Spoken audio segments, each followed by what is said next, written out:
आदाब, नमस्कार। आप देख रहे हैं INN चैनल। मैं हूं शेख अहमद अली। इस न्यूज बुलेटिन में आइए नजर डालते हैं दिन भर की बड़ी खबरों पर। वजीर आजम नरेंद्र मोदी ने आज रात मुल्क के नाम खिताब करते हुए एक बड़ा ऐलान किया। वजीर आजम ने 3 जनवरी से 15 से 18 साल की उम्र के बच्चों को वैक्सीन की शुरुआत करने का ऐलान किया। पीएम ने कहा कि 15 साल से 18 साल की उम्र के बीच के जो बच्चे हैं उन्हें अगले साल 3 जनवरी से इसकी शुरुआत की जाएगी। इसके साथ ही जल्द ही नेजल और डीएनए वैक्सीन भी शुरू किया जाएगा। वजीर आजम के खिताब से पहले डीसीजीआई ने बच्चों के वैक्सीन के लिए कोवैक्सीन को इमरजेंसी यूज की मंजूरी दी है। वजीर आजम ने कोरोना के नए वेरिएंट से खौफ नहीं खाने को कहा। उन्होंने कहा कि नए इन्फेक्शन से डरे नहीं बल्कि बचाव और कोविड के कवायद पर अमल करें। इसके अलावा पीएम ने हेल्थ इंफ्रास्ट्रक्चर और वैक्सीनेशन को लेकर जानकारी दी। वजीर आजम ने कहा कि हम इस साल के आखिरी हफ्ते में पहुंच चुके हैं। 2022 बस आने वाला है। आप सभी इसके इस्तकबाल की तैयारी में जुटे हैं, लेकिन जोश के साथ काफी एहतियात भी बरते। आज कई मुल्कों में कोरोना के नए वेरिएंट ओमिक्रॉन की वजह से बहरान बढ़ गया है। हिंदुस्तान में भी ये बहरान बढ़ा है। आप काफी मोहतात रहें, पैनिक ना करें, मास्क का इस्तेमाल करें, थोड़ी थोड़ी देर पर हाथ धोते रहें। अब जब वायरस म्यूटेट हो रहा है तो हमारी इनोवेशन की सलाहियत भी बढ़ी है। आज हमारे पास 18 लाख आइसोलेशन बेड्स हैं, 1,40,000 आईसीयू बेड्स हैं, 90,000 स्पेशल बेड्स बच्चों के लिए हैं। अगर हम सब कुछ मिला दें तो 3,000 से ज्यादा पीएसए ऑक्सीजन प्लांट्स काम कर रहे हैं। 4 लाख ऑक्सीजन सिलेंडर्स दिए गए हैं। 1,41 करोड़ वैक्सीन डोजेस के मुश्किल निशाने को हिंदुस्तान पार कर चुका है। एडल्ट आबादी की कम से कम 90% को वैक्सीन की एक डोज लगाई जा चुकी है। हिंदुस्तानियों को इस पर फख्र करना चाहिए। तेलंगाना में कोरोना की नई शक्ल ओमिक्रॉन के मजीद 3 नए मामला दर्ज हुए हैं, जिसके बाद अब तक नए वायरस ओमिक्रॉन से मुतासिर होने वालों की तादाद रियासत भर में 41 तक पहुंच गई है। ओमिक्रॉन के तेजी से फैलाव से कबल ही रियासती हुकूमत ने आज हाईकोर्ट की हिदायत पर हुजूम को जमा होने से रोकने, बिलखुसूस साल 9 के जश्न के तकारीब को रोकने के लिए बाज़ तहदीदात आयद किए हैं, जिसके तहत ये तहदीदात 31 दिसंबर से 2 जनवरी तक रहेंगे। ताज़ा तौर पर आज ओमिक्रॉन के जो 3 नए मामला सामने हैं वो जोखिम वाले ममालिक से नहीं बल्कि दीगर ममालिक से हैं जो ओमिक्रॉन के फैलाव के बाद जोखिम वाले ममालिक में शामिल नहीं हैं। महकमे सेहत की जानिब से जारी करदा बुलेटिन के मुताबिक रियासत में गुज़िश्ता 24 घंटों के दौरान कोरोना वायरस के 140 नए केसेस दर्ज हुए, जिसके बाद रियासत में अब तक कोरोना से मुतासिर होने वालों की मजमूई तादाद 6,80,553 हो गई है और गुज़िश्ता रोज कोरोना से 2 अफराद की मौत हो गई, जिसके बाद कोरोना से रियासत में अब तक मरने वालों की तादाद 4,021 हो गई है। ग्रेटर हैदराबाद म्युनिसिपल कॉर्पोरेशन के हुदूद में सबसे ज्यादा कोरोना वायरस के 92 केसेस दर्ज हुए हैं। 15 अजला में गुज़िश्ता रोज कोरोना का एक भी केस दर्ज नहीं हुआ, जिनमें आदिलाबाद, कोत्तगुडम, भोपालपल्ली, गदवाल और कामारेड्डी शामिल हैं।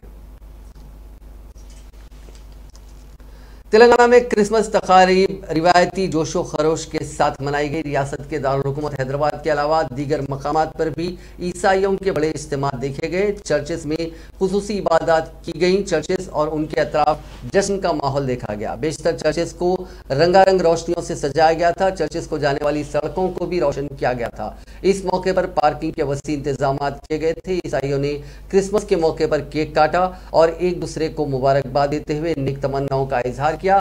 हर साल क्रिसमस की तकारीब का जोशो खरोश तेलंगाना में देखा जाता है। आज मेदक के चर्च में भी क्रिसमस तकारीब का शानदार एहतमाम किया गया था।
ఈ మెదక్ మహాదేవాలయం పక్షంగా మీ అందరికి కూడా క్రిస్మస్ శుభాకాంక్షలు తెలియజేస్తున్నాం. ఈరోజు ఉదయకాలం 4 గంటల నుండి ప్రార్థన మొదలైంది. క్రిస్మస్ సందర్భంగా జరిగిన యొక్క ఆరాధనలో మెదక్ అధ్యక్ష మండలం బిషప్ తండ్రి గారు, right reverend doctor AC Solomon bishop తండ్రి గారు దైవ సందేశం అందించినారు. చాలా మంది భక్తులు ఉదయకాలంలోనే ఈ యొక్క ఆరాధనలో పాల్గొన్నారు. తిరిగి 10 గంటలకు రెండో ఆరాధన ప్రారంభమవుతుంది. ఈ ఆరాధన కూడా అనేక మంది జనాలు వస్తారని ఎక్స్పెక్ట్ చేస్తా ఉన్నాం. सीनियर आईपीएस ओहदेदार सीवी आनंद ने हफ्ते के रोज कमिश्नर पुलिस हैदराबाद की हैसियत से जायजा हासिल कर लिया। इस मौके पर कई सीनियर पुलिस ओहदेदार भी मौजूद थे, जिन्होंने सीवी आनंद को नए ओहदे के उसूल पर मुबारकबाद दी। अंजनी कुमार ने उन्हें रस्मी तौर पर नई जिम्मेदारियां हवाले की। बादशाह मीडिया से बात करते हुए 1991 के आईपीएस बैच से ताल्लुक रखने वाले ओहदेदार सीवी आनंद ने कहा कि उन्हें कमिश्नर पुलिस हैदराबाद की हैसियत से जायजा हासिल करते हुए मसरत हो रही है। वो शहरियों की सलामती को यकीनी बनाने को तरजीह देंगे। उन्होंने कहा कि शहर गंगा जमनी तहजीब के लिए शोहरत रखता है और हमारी पहली तरजीह किसी भी कीमत पर शहर में लॉ एंड ऑर्डर की बरकरारी को यकीनी बनाना रहेगी। सीवी आनंद ने याद दहानी की कि 2014 में के चंद्रशेखर राव ने बहैसियत चीफ मिनिस्टर ओहदे का जायजा हासिल करने के बाद पहला इजलास लॉ एंड ऑर्डर से मुताल्लिक मुनक्किद किया था। शहर के नए कोतवाल बल्दा ने कहा कि हम इस बात को यकीनी बनाएंगे कि तमाम तबकात शहर में पुरसुकून रहें, जिसके नतीजे में शहर की हमाजहत तरक्की हो सकती है। इंसदाद जराइम के ताल्लुक से उन्होंने कहा कि साइबर क्राइम्स में इजाफा हो रहा है और हम उन जराइम पर काबू पाने के लिए मजीद इक़दाम करेंगे। मंशियात के खिलाफ मुहिम जारी रहेगी और बिलखुसूस नौजवानों में बेदारी मुहिम भी चलाई जाएगी। खवातीन की सलामती की सिर्फ पुलिस की अवलीन तरजीह रहेगी। ओमिक्रॉन वायरस का हवाला देते हुए सीवी आनंद ने आवाम से कहा कि वो एहतियाती इक़दाम के साथ सलामती के प्रोटोकॉल पर अमल करें। यहाँ इस बात का जिक्र बेमहल ना होगा कि सीवी आनंद को साबिक में एपी कैडर अलॉट किया गया था और रियासत की तकसीम के बाद उन्हें तेलंगाना का कैडर अलॉट किया गया। वो साबिक में माइलस्टोन से मुतासिर अजला बशमुल वरंगल, आदिलाबाद और निज़ामाबाद में बहैसियत असिस्टेंट सुपरिटेंडेंट पुलिस खिदमत अंजाम दे चुके हैं। उन्होंने कई मरतबा फोर्सेस की शख्सी क़यादत की और फायरिंग के कई तबादलों में वो महफूज रहे, जिसके नतीजे में माइलस्टोन को नुकसानात का सामना करना पड़ा। उन्हें 2002 में प्रेसिडेंट मेडल भी अता किया गया। साबिक में वो शहर हैदराबाद में 3 साल तक ईस्ट और सेंट्रल जोन के डीसीपी भी रह चुके हैं। 2 साल तक उन्होंने बहैसियत कमिश्नर पुलिस विजयवाड़ा, 3.5 साल तक ट्रैफिक कमिश्नर हैदराबाद और मजीद 3 साल तक कमिश्नर पुलिस हैदराबाद की हैसियत से भी खिदमत अंजाम दी। वो महकमे पुलिस के बाहर भी खिदमत अंजाम दे चुके हैं। उन्होंने 2 साल तक बहैसियत डायरेक्टर महकमे आबकारी और 2 साल तक कमिश्नर महकमे सिविल सप्लाईज के फ़राइज़ भी अंजाम दिए। महकमे सिविल सप्लाईज में इंफॉर्मेशन टेक्नोलॉजी से इस्तेफादा करते हुए उन्होंने 2 साल के दौरान राइस मिलर्स, ट्रांसपोर्टर्स और राशन शॉप डीलर्स की गैर कानूनी सरगर्मियों पर कंट्रोल करते हुए हुकूमत के 2000 करोड़ रुपए बचाए। अप्रैल 2018 में उन्हें सेंट्रल डिप्यूटेशन पर CISF भी रवाना किया गया था। वो NISA के डायरेक्टर भी रह चुके हैं। उन्हें क्रिकेट से भी काफी लगाव है। आज हैदराबाद कमिश्नर पुलिस चार्ज लेने के संदर्भ में मैं राष्ट्र मुख्यमंत्री श्री के चंद्रशेखर राव साहब को मेरे ग्रीटिंग्स और थैंक यू बोल रहा हूँ। इस अवसर पर आप सभी को पता है कि हैदराबाद शहर काफ़ी डेवलपमेंट के रास्ते पर चल रहा है और काफ़ी तेज़ी से यहाँ पर इकोनॉमिक ग्रोथ हो रही है। इकोनॉमिक डेवलपमेंट के लिए लॉ एंड ऑर्डर, पीस की बहुत ज़रूरत होती है और इस प्रयास में पुलिस का रोल हो जाता है। 2014 जब तेलंगाना राष्ट्र बना था, उस अवसर पर भी CM साहब ने लॉ एंड ऑर्डर मेंटेन करने के लिए काफ़ी उन्होंने इस पर स्ट्रेस दिया था और फर्स्ट प्रायोरिटी जैसा उन्होंने कहा था। उसी तरीके से आज हैदराबाद और तेलंगाना राष्ट्र में भी उस पर फोकस है और लॉ एंड ऑर्डर अच्छी तरीके से यहाँ पर बनाए रखे हैं। उसको हम कंटिन्यू करेंगे, उस पर फोकस रहेगा, सभी ऑफिसर्स उस पर नज़र 24 घंटे लगाएंगे। इसके अलावा यहाँ पर क्राइम्स भी काफ़ी रिपोर्ट होते हैं, हर तरीके के क्राइम्स। ये बीच साइबर क्राइम भी काफ़ी बढ़ गया है, हर तरीके का साइबर क्राइम, ऑनलाइन फ्रॉड्स हो या चीटिंग हो या जो भी हो, तो उस पर निगाह लगाना बहुत ज़रूरी है। ड्रग्स का प्रॉब्लम जो है वो भी सीक्रेट डार्क नेट द्वारा भी कर रहे हैं लोग, उस पर भी टेक्नोलॉजीज अवेलेबल।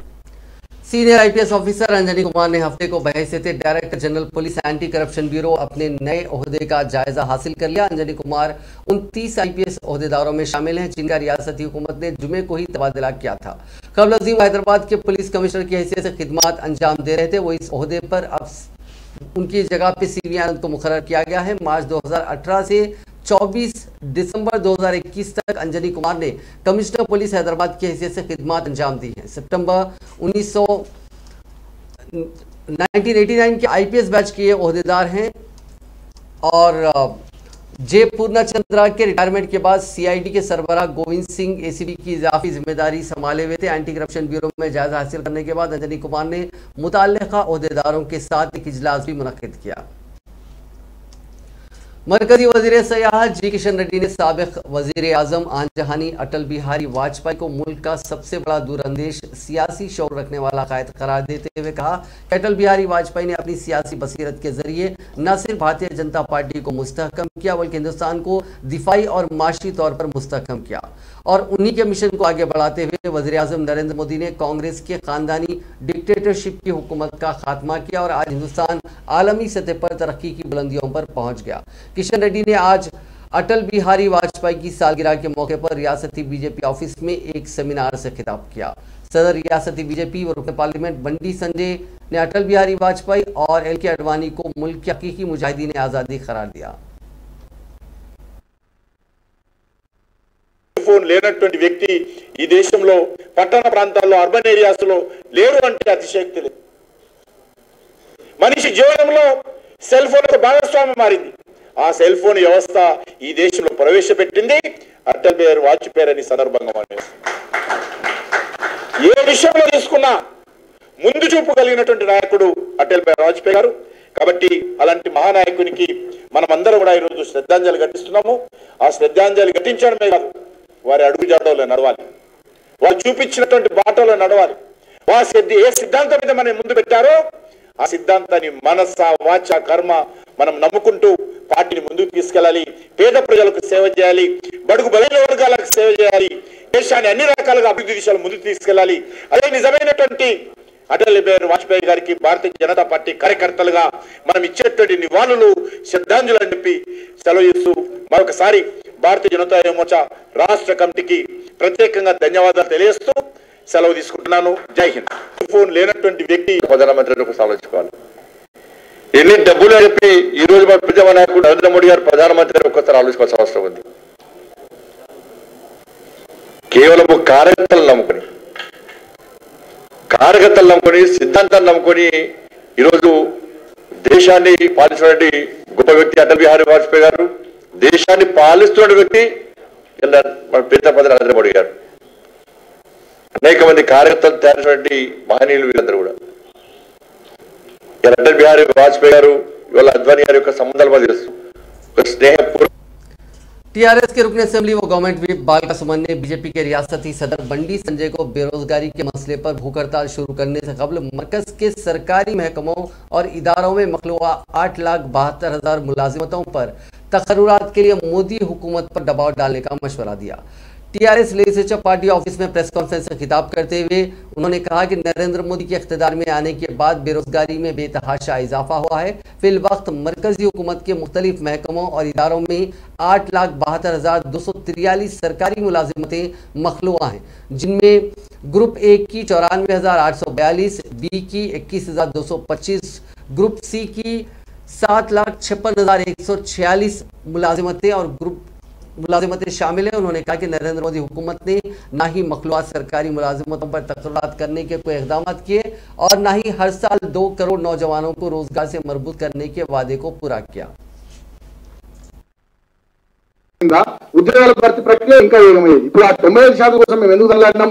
ఎందుకంటే 2 తెలుగు రాష్ట్రాల్లో తెలుగు మాట్లాడే వాళ్ళే ఉంటారు కాబట్టి స్థానిక కోట 95% లేకుండా ఓపెన్ కోట ఎక్కువ ఉన్నట్లయితే మళ్ళీ ఆంధ్ర ప్రాంతం నుంచి ఎక్కువ మంది ఇక్కడ రిక్రూట్ కావడానికి ఆస్కారం ఉంటుంది. కాబట్టి దాని విషయంలో మా ముఖ్యమంత్రి గారు ప్రధానమంత్రి గారిని కలిసి కేంద్ర ప్రభుత్వాన్ని కలిసి 95% స్థానికులకే ఉద్యోగాలు అనేటటువంటి ఆ కోటాను పెట్టించి రాష్ట్రపతి ఉత్తర్వులను తీసుకురావడం, దానికి కేంద్ర ప్రభుత్వం కొంత ఆలస్యం చేయడం వల్ల ఒకటి. రెండోది రాష్ట్రపతి ఉత్తర్వులు వచ్చిన తర్వాత జోనల్ పోస్టులు, మల్టీ జోనల్ పోస్టులు, జిల్లా స్థాయి పోస్టులు వీటికి సంబంధించినటువంటి అలొకేషన్ అంతా ఈ ప్రక్రియ అంతా ఉద్యోగుల కేటాయింపు పూర్తి స్థాయిలో జరిగిన తర్వాత ఏ మండలాల్లో, ఏ జిల్లాలో, ఏ నియోజకవర్గాల్లో, ఏ జోన్ల పరిధిలో टीआरएस के रुकन असेंबली जीवन रेड्डी ने पीसीसी सदर रेवंत रेड्डी को बीजेपी का ब्रांड एम्बेसडर करार दिया। प्रेस कॉन्फ्रेंस में खिताब करते हुए उन्होंने कहा कि तेलंगाना में चीफ मिनिस्टर चंद्रशेखर राव ज़राई शोबे की तरक्की के लिए कई सहूलतें फराहम करते हुए किसानों के ब्रांड एम्बेसडर बन गए हैं और रेवंत रेड्डी बीजेपी हुकूमत बिलखुसूस मरकजी वज़ीर सिविल सप्लाईज पीयूष गोयल के बयानात की वकालत करते हुए बीजेपी के ब्रांड एम्बेसडर बने हुए हैं।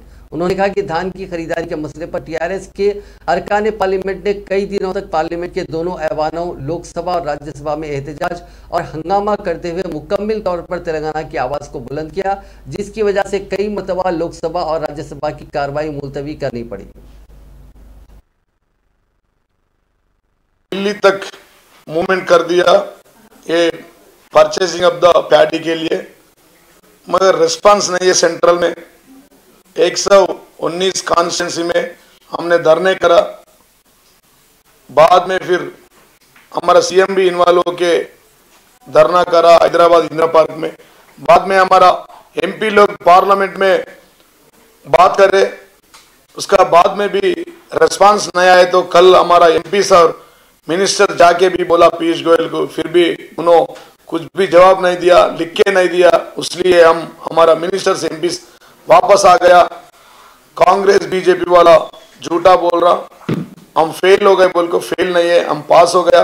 जो तेलंगाना विवक्षा अधिकार है, तेलंगाना का अलग राजनीति अधिकार है, वो हमने बोल रहे। तेलंगाना को रिस्पांस नहीं दे रहे, तेलंगाना में पैसा नहीं दे रहे, तेलंगाना में प्रोग्राम नहीं कर रहे बोल के वो सही हो गया। अभी पूरा लोग अभी वो मान रहे। फिर अभी जो स्टेट में अभी तक 60 लाख मेट्रिक टन हमने खरीद लिया, उसके लिए 11,000 करोड़ फार्मर्स का अकाउंट में भी डाले, फिर भी खरीद लेते। ये पीएम साहब अभी नहीं सुनाए तो पीयूष गोयल नहीं सुनाए तो यहाँ से बच गए तो राइस लेके उसका घर में फेंक देते। पीएम मोदी का घर में, पीयूष गोयल का घर में, अमित शाह का घर में और यहाँ की किशन रेड्डी का घर में, यहाँ का बंडी संजय गुंडू अरविंद का एमपी लोगों का घर में ये पूरा राइस वहां फेंक देते। फेंक देने के बाद में भी हम कैसा भी फार्मर्स के लिए कर रहे। अभी तक 3,20,000 करोड़ खर्चा करे, 1,20,000 करोड़ फॉर कालेश्वरम प्रोजेक्ट के लिए करे। उसमें 1 रुपया आपका है तो आपका दम है तो दिखाओ। 25,000 करोड़ मिशन काकतीय के लिए खर्चा करे, आपको दम है तो उसमें भी दिखाओ। अगर 35,000 करोड़ हमें रैतु ऋणमाफी का फ्री लोन्स करा दिया, उसमें भी आपका पैसा है तो दिखा दो। और 43,675 करोड़ के लिए रैतु बंधु दिया, उसमें भी आपका 1 आना नहीं है, 12 आना नहीं है, 4 आना नहीं है। इसलिए हम बोल रहे 3,20,000 करोड़ खर्चा करे, उसमें 1 रुपए नहीं है। अभी आपका पैकेज सिस्टम रहता, किधर इलेक्शन है उधर आपका पैकेज रहता, बाद में पैकअप रहता। मैं बोल रहा उत्तर प्रदेश में कैसा 10,000 करोड़ राइट फार्मर्स के लिए सब्सिडी दिया, वैसा 20,000 करोड़ फार्मर्स के लिए लेके आओ। कैसा आपका ब्लैक नाला चट्टल कैसा वापस लेके गया, वो ये फार्मर्स का राइस प्रोक्योरमेंट भी ऐसे लेके जाना 110 बार हम सदर तेलंगाना प्रदेश कांग्रेस कमेटी व रुकने पार्लियामेंट रेवंत रेड्डी ने बसवा तारका नगर में रियासती हुकूमत की जानिब से झोंपड़ों और गरीबों के मकानात के इंहदाम की शदीद मजम्मत की। आज उन्होंने मुतासर अफराद से मुलाकात करते हुए तयक़ुन दिया कि वो उनको इंसाफ दिलाने तक जद्दोजहद जारी रखेंगे। उन्होंने कहा कि इस इंहदामी कार्रवाई की वजह से 250 खानदानों पर असर पड़ा है। उन्होंने कहा कि बसवा तारका नगर के लोगों ने पिछले इंतखाबात में टीआरएस को इस वादे पर वोट दिया था कि उन्हें डबल बेडरूम मकानात दिए जाएंगे, लेकिन टीआरएस हुकूमत ने न सिर्फ उस वादे को फरामोश किया बल्कि उनकी झोपड़ियां और कच्चे मकानात तोड़कर उनके सर से छत छीन ली। उन्होंने मुतालबा किया कि इस इलाके में 30 बरस से रह रहे सभी अफराद को 60 गज जमीन अलॉट की जाए और दीगर अफराद को डबल बेडरूम मकानात दिए जाएं।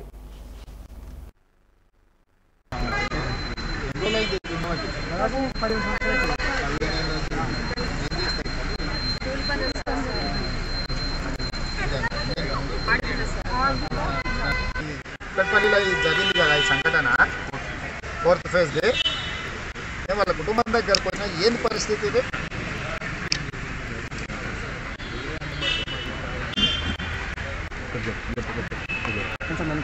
శవాన్ని కూడా ఎక్కపోతే ఎట్లా మీరు నష్టపరిహారం ఏమి ఇస్తారు ఎప్పుడు ఇస్తారు అనేది అది మళ్ళీ మాట్లాడతాం వాళ్ళ తల్లిదండ్రులకు మీరు బాడీ ఇవ్వకుండా డిపార్ట్మెంట్ వాళ్ళు బాధ్యత తీసుకోకుండా పోలీస్ డిపార్ట్మెంట్ అని ఇంకో డిపార్ట్మెంట్ అని చెప్తే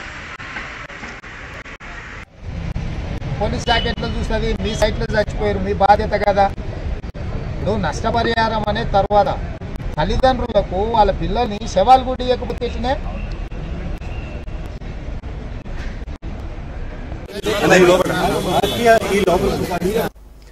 तेलंगाना बीजेपी के रियासती सदर बंडी संजय कुमार ने हफ्ते को अपनी पार्टी के शोबे नौजवान यानी यूथ विंग के कारकुनों से कहा कि वो हैदराबाद में stand up comedian Munawar Faruqui को शोज मुनक्किद करने से बात रखें।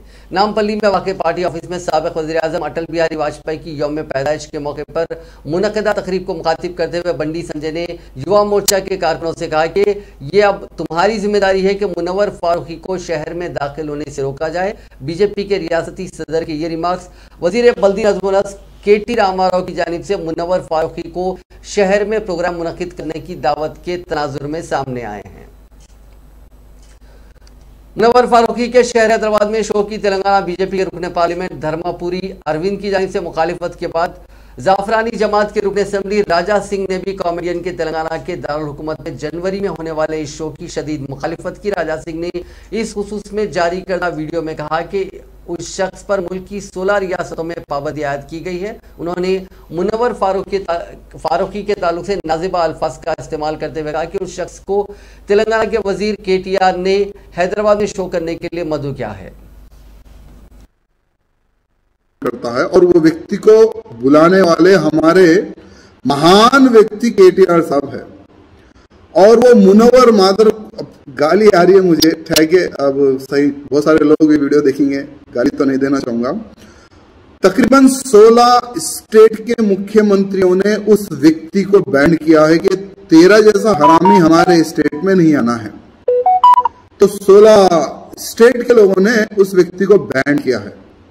तो ऐसा व्यक्ति को केटीआर साहब बुला रहे कि आइए हमारे स्टेट में आप प्रोग्राम लगाइए, हम आपको सिक्योरिटी देंगे। यानी केटीआर साहब को पता है कि व्यक्ति देवी देवताओं को, हिंदू देवी देवताओं को गाली देता है, फिर भी उस व्यक्ति को बुला रहे। बोलो तो केटीआर साहब को हिंदुत्व के प्रति, देवी देवताओं के प्रति कितनी नफरत है, इससे साबित होता है।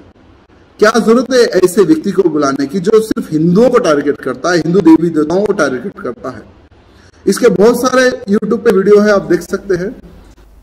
बीजेपी के लीडर 3 मार मल्लना पर बाज नामालूम अफराद ने हमला कर दिया। हमले की वारदात कल शब पेश आई। बताया जाता है कि वजीर इंफॉर्मेशन टेक्नोलॉजी केटी रामाराव के फर्जंद हिमांशु के खिलाफ मुबैना तौर पर बाज नामुनासिब रिमार्क्स का इल्जाम लगाते हुए उन पर यह हमला किया गया।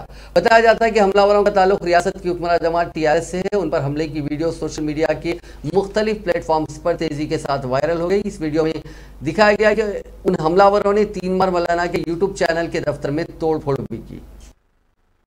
యాక్షన్ తీసుకుంటారా తీసుకోరా ఏం చేశారు? तेलंगाना कांग्रेस की रुकन असेंबली सीतक्का उनके सिक्योरिटी एहलकारों के दूसरे मकाम पर तबादले पर अश्कबार हो गई। कई वर्षों से उनका अपने सिक्योरिटी एहलकारों के साथ गहरा लगाव था। हाल ही में उनके सिक्योरिटी एहलकारों का तबादला कर दिया गया, जिसके बाद वो जल्द ही नए मकाम पर अपनी जिम्मेदारी को संभालेंगे। सीतक्का ने उनके 3 सिक्योरिटी एहलकारों को तहनीत पेश की। इस मौके पर वो अश्कबार हो गई। मीडिया से बात करते हुए सीतक्का ने नम आंखों के साथ जज्बाती अंदाज में कहा कि उन 3 सिक्योरिटी एहलकारों ने उनको हकीकी बहन समझा। वो हमेशा उनके साथ रहते थे और उनका तहफ़्फ़ुज़ अपनी बहन की तरह करते थे। सीतक्का के साथ साथ इस मौके पर सिक्योरिटी एहलकारों की आंखों में भी आंसू देखे गए। इस वाक़े का वीडियो सोशल मीडिया के मुख्तलिफ प्लेटफॉर्म्स पर तेजी के साथ वायरल हो गया। कायदे मुकर्ररा मजलिस इत्तेहादुल मुस्लिमीन अकबरुद्दीन अवैसी ने मुसलमानों को मशवरा दिया कि वो फिस्ताई ताकतों से मुकाबले के लिए मजलिस इत्तेहादुल मुस्लिमीन और उसके हलीफ सेकुलर जमातों को मुस्तहकम करें। आज संघ परिवार के इरादे हिंदुस्तान को 2 फिरकों में बांटते हुए मुल्क को हिंदू राष्ट्र में तब्दील करना है। हिंदुस्तान की बुनियाद सेकुलर उसूलों की बुनियाद पर रखी गई है। अकबरुद्दीन अवैसी ने आज दारुस्सलाम में उत्तर प्रदेश से ताल्लुक रखने वाले महाजरीन के एक बड़े वफद से खिताब किया। मुझे सालाए मोहतरम का एक जुमला याद आता, मेरे वालिद का। वो अपनी तकरीर में कहते थे कि दारुए गुलामी पिलाकर थपक थपक के सुलाया गया। क्या जुमला! दारुए गुलामी पिलाकर थपक थपक के सुलाया गया। अरे आज वही हो रहा है। सिर्फ हदेरी में जन्नत सुनहरे ख्वाब और हमारा हाल क्या हो गया है? नहीं, हमको कुछ नहीं होना है, हमको ये नहीं होना, हमको वो नहीं होना। क्यों नहीं होना? हमको दस्तूर में दिए गए हर वो हक होना है। हमको रोजी भी होना, हमको रोटी भी होना, हमको तरक्कियाती सरगर्मियां भी होना, अज़्म होना है, इरादा होना है, हिम्मत होना। जज्बात में आओ।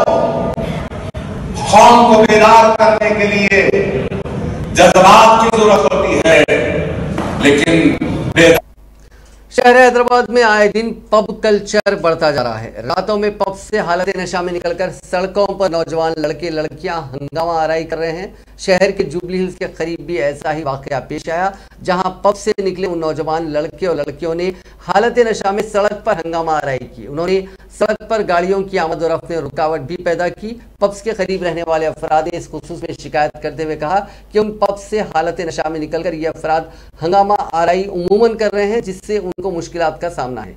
जुबली हिल्स जैसे पॉश रिहायशी इलाके में हालिया अरसे के दौरान पब्स की तादाद में इजाफे पर मकामी अवाम ने तशवीश का इजहार किया। उन नौजवानों की हालत नशा में हंगामा आराई की वीडियोस सोशल मीडिया पर भी काफी वायरल हो रही है। आंध्र प्रदेश के मशहूर विशाखापट्टनम स्टील प्लांट में बड़े पैमाने पर आग लगने का वाकया पेश आया। इस प्लांट के फर्नेस से लिक्विड के अखराज के बाद उसमें आग लग गई। बताया जाता है कि इस वाकये में 2 लॉरियां जलकर मुकम्मल तौर पर खाकस्तर हो गई। इस वाकये की इत्तला फौरी तौर पर फायर ब्रिगेड के एहलकारों को दी गई, जिसके बाद फायर ब्रिगेड के एहलकारों ने वहां पहुंचकर काफी जद्दोजहद के बाद आग पर काबू पाया। इस वाकये में किसी जानी नुकसान की कोई इत्तला नहीं मिली। अलबत्ता कंपनी के 1 करोड़ रुपए के माली नुकसान का पता चला। आग लगने के वाकये के सिलसिले में इंतजामिया ने जांच के अहकाम जारी कर दिए हैं। आग के साथ कसीर धुआं भी निकलता हुआ नजर आ रहा था। तेलंगाना के जिले आदिलाबाद में पेश आए सड़क हादसे में 3 अफराद हलाक हो गए। यह हादसा कलशव जिले के ओटनूर मंडल के कोमरी इलाके में उस वक्त पेश आया जब 2 टू व्हीलर्स का तसादुम हो गया। इस हादसे में नाडार मंडल के तिड़ी हथनूर के रहने वाले 2 अफराद मौके पर ही हलाक हो गए, जबकि पेरीकाकोड़ा का रहने वाला एक नौजवान शदीद जख्मी हो गया। उसको इलाज के लिए रिम्स मुंतकिल किया गया, जहां इलाज के दौरान उसकी मौत हो गई। हादसे का मकाम दिलखराश मंजर पेश कर रहा था। नाज़रीन, इस न्यूज़ बुलेटिन में बस इतना ही। देखते रहिए INN चैनल।